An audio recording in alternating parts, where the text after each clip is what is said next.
I see the wallet. Magkano kayang laman nito?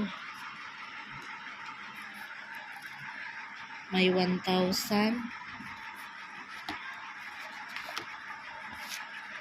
Ay, tag 10-10, 10 rupees.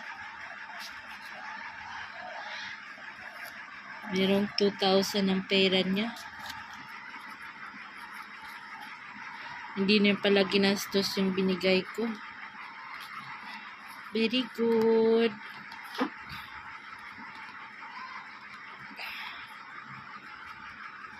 So, meron yan siyang Pakistani ID. Di pala ako magbigay ng allowance. Meron pa pala. 10 rupees. Huwag natin pakialaman. Kunwari, di natin alam na may pera siya. Pero alam natin na may pera. Matagal pa yan siya manghingi. Si Bilal, manghingi ng pera yan. Mga ano pa.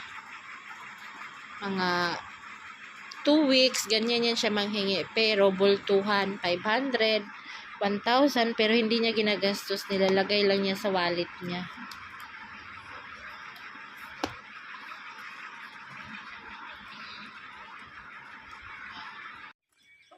Hi! Welcome back sa ating channel, Rosana Elias.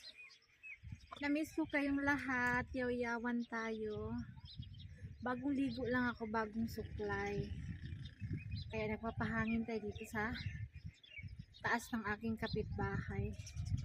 Kumusta kayong lahat? Sana nasa mabuting kalagayan po. Magyaw-yaw tayo ngayon. Nasa mood ako magyaw-yaw, diba? Kasi nakita ko yung wallet ni Bilal. This topic is all about my eldest, si Bilal. Nakita ko yung wallet niya, yun ang laman, 3,000. Sabi ko, matagal na niya to hiningi sa akin, hindi pa rin nauubos. Kasi yan si Bilal, hindi magastos. Hindi tulad dito ni Myra at saka si Sammy na mukhang bili-bili kasi mga bata pa. So yun, si Bilal pag nanghingi ng pera yan, eksakto yung 3,000 na binigay ko sa kanya, or 2,000 ba yun, sabi ko, o yan ha, budgetin mo yan isang buwan. Tapos pagtingin ko sa ilang linggo sa wallet niya, naiwan niya yung wallet niya, andun pa rin yung pera na binigay ko, walang bawas. Sabi ko, ha? Matipid ang aking panganay, marunong na humawak ng pera. Tapos sunod naman, hingi siya, mama, panghingi ng pagbayad ng libro. Magkano? 2,200. So binigyan ko ng 2,500. Sabi niya, 2,200 lang. Huwag mo nang sobrahan. Sabi ko, ha? Sa'yo na yung 300. Sabi, 2,200 nga lang. So, ganun yan siya. Pag manghingi yan siya, yan si Bilal? Untop, tamang-tama lang talaga.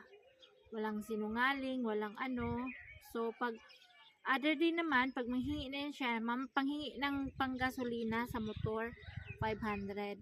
So, bigyan ko yan siya ng 500. Ang baon kasi yan nila is 50. So, yan siya. Hindi yan siya mabili ng pagkain. Iniipon yan niya. Yun ang binibili niya ng load cellphone niya. So, yun. Itong binatilyo na marunong na ng mga load, ganyan, yung mga cellphone, yung mga games, diba? Si Bilal is 16 or 17 years old. Wala dito yung mga crush na yan, yung mga chatmate, wala yan dito. So kung sa Pilipinas pa yan, nako, doon, maaga tayo doon magkaroon ng mga ka-chatmate, yung mga ka-textmate, di ba? Maaga sa atin mangyayari yung mga ganyan. Tapos dito is, yung laman ng mga utak nila is lang. Yan, pagkatapos ng school is, uwi sa bahay, kung may hayop, alagaan. Tapos dito, pag anong sinasabi ng mga magulang, yun ang sinusunod nila. Pag sinabi na, ganyan ka na, mag-edad na, mag-asawa ka na. Pag ganyan, mag-aral ka. So, yun, depende sa magulang, oo. So, si Bilal kasi, pinalakihan siya ng sister-in-law ko, yung kapatid ni Ilyas na walang anak. So, yun, at sa dati, nakaalaga din niya yung asawa ni Ilyas dati, si Bilal, inalagaan nila. Nung dinala dito na maliit pa, pumayag ako na pedala dito sa Pakistan. Imagine, wala pang isang taon si Bilal. I think 8 months si Bilal or 7 months dinala dito sa Pakistan. Oo, pumayag ako nun. Kaya mahal na mahal nila yan si Bilal dati nung maliit pa, kasi ayun nga, unang anak ni Ilyas. So yun, natuwa naman ako kasi inalagaan talaga nila dito sa Pakistan. Kaya yun, binalik sa akin doon sa sa Manila. Nagka-stay si Bilal dito ng mga, I think less than 1 year. Mga nako, pagsundo ko sa airport, hindi na ako kinilala. Alam mo yung inang-ina ka, tapos tuwang-tuwa ka makikita first time mo yung anak mo na galing sa malayo. Dala ka ng toys, dala ka ng ganito, ganyan. Sus, kay pagyakap mo, hindi ka man kilala, umiyak ng bata. So, ang sakit sa dibdib, guys. So, ang sakit talaga. Hindi ko ito makakalimutan. Sabi ko, hindi ako nakilala ng sarili kong anak. Ang kinilala yung dito, yung asawa ni Ilyas, saka yung mga sister-in-law ni Ilyas. So, yun. So, kalamitan, mga hours, pagdating ng gabi, so, lumapit naman din sa akin si Bilal. Ano pa siya nun? Parang 1 year pa ata, 1 year plus, umuwi sa amin. 1 taon. Ang liit niya. Tapos, yun. Nagiging okay naman ang lahat kasi pinagkatiwala ko sila kay Bilal na pinapahiram, ganyan. Buti nga, binalik ni Ilyas si Bilal sa Pilipinas. Marami ngayong problema sa Messenger na, ay ate, alam mo ba, andyan yung anak ko, hindi ko na makontak, binablock ako ng Pakistani kong boyfriend or asawa kong Pakistani, hindi ko na mablock, andyan yung anak ko, dinala niya. Parang kinidnap niya kasi hindi niya pinaalam sa akin, pati yung address, ganyan. Alam niyo yung gano'n, nakakatakot, no?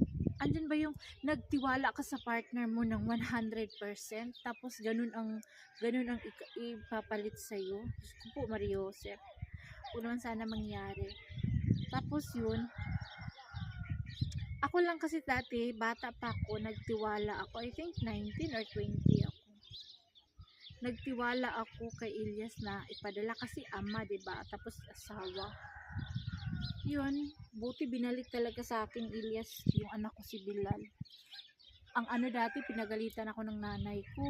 Sabi niya, Bul, baliw ka ina, ganyan. Bakit mo pinadala yung anak mo? Hindi na yung ibabalik. Kidnap na yun nila. Doon na yun, hindi na yung babalik sa'yo. Sabi ko, natulala ako. Sabi ko, ha? May ganun pala na mangyayari sa mundo. Talagang wala pa akong alam. So ngayon, alam ko na kasi matanda na ako. I am 40 years old at saka malalaki naman na yung mga anak ko. So depende na sa kanila, may isip na sila kung sino yung totoong ina at ama nila. Kung saan man sila magpunta.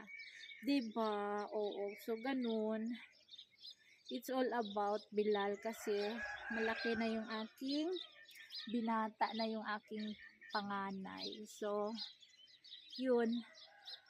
Sabi niya, mama, kapag break ng school, mag-break sila ng school 4 months, ewan ko kung anong gagawin niya sa buhay niya. Tatanungin ko pa kung anong hilig niya, tapos pag-aralin. Yun.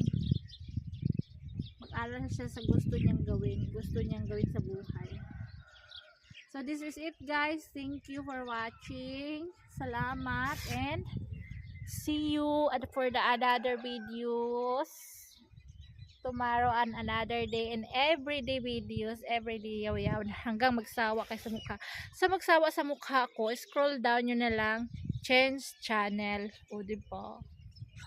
Change channel sa nagsawa sa mukha ko kasi ano na, magpo 4 years na akong nagbi-video. So, sa Facebook page, rewind lang yung mga videos ko ha. Sa 1,400 plus, nag-start ako sa 1 sa story ng buhay ko. Ni-rewind ko lahat para yun sa mga new followers, new viewers sa aking page and channel. So, mga nakapanood na, scroll nyo na lang. Oo, para hindi nyo na makita. Oo. So, YouTube is everyday bago ang video sa YouTube. So, after YouTube, Facebook page naman tayo. So, thank you for watching everybody. Salamat!